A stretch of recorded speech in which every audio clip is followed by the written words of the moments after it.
Renaissance, bridging theory with everyday practice. Education is often discussed as if it only happens inside institutions. A child goes to school, a student goes to college, an adult attends training. And that apparently is education, but that picture is too small. The formal systems matter enormously. In England, schools are still expected to provide a broad and balanced curriculum, introducing pupils to essential knowledge and prepare them for the opportunities, responsibilities, and experiences of later life. That remains a serious public duty, but it's not the whole story.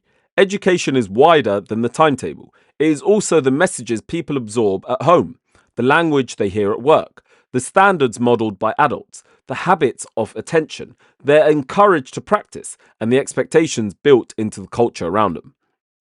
That matters because lifelong learning is not a slogan, it is a structural truth about modern life. The current lifelong learning framework makes the point plainly. Learning now stretches across the whole lifespan, across formal and non-formal and informal settings, and across schools, families, communities, workplaces, libraries, museums, and digital platforms. Once you recognize that, a great deal becomes clearer. Schools are not weakened by being placed inside a wider learning ecosystem.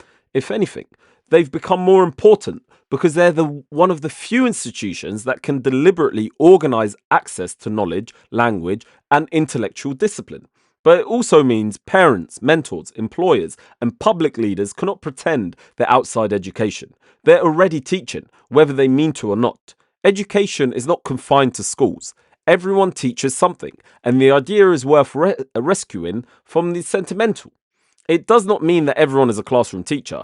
It means everyone models norms. A school teaches punctuality partially through systems. A parent teaches reading partially through what is normal at home. A manager teaches standards partially through what is praised, ignored, or tolerated. A government teaches priorities partially through what it funds. Education, in that sense, is not only lesson delivery, it is cultural formation.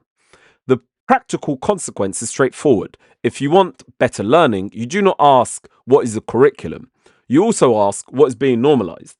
Are you normalizing reading, precision, respectful disagreement, finishing what you started, clear communication, curiosity?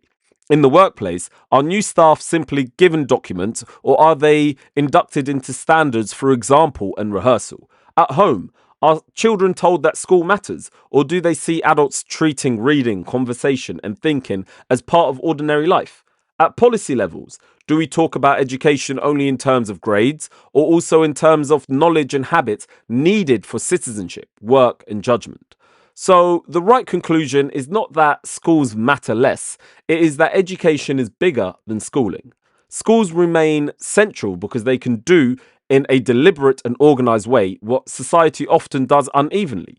But once the school day ends, education does not stop. It changes settings. It keeps teaching through culture, expectations, and example. For 1 week, if you keep a short daily log of one behavior, habit, or message you are teaching, through example rather than instruction, at the end of the week, ask whether it is the lesson that you actually want to be teaching.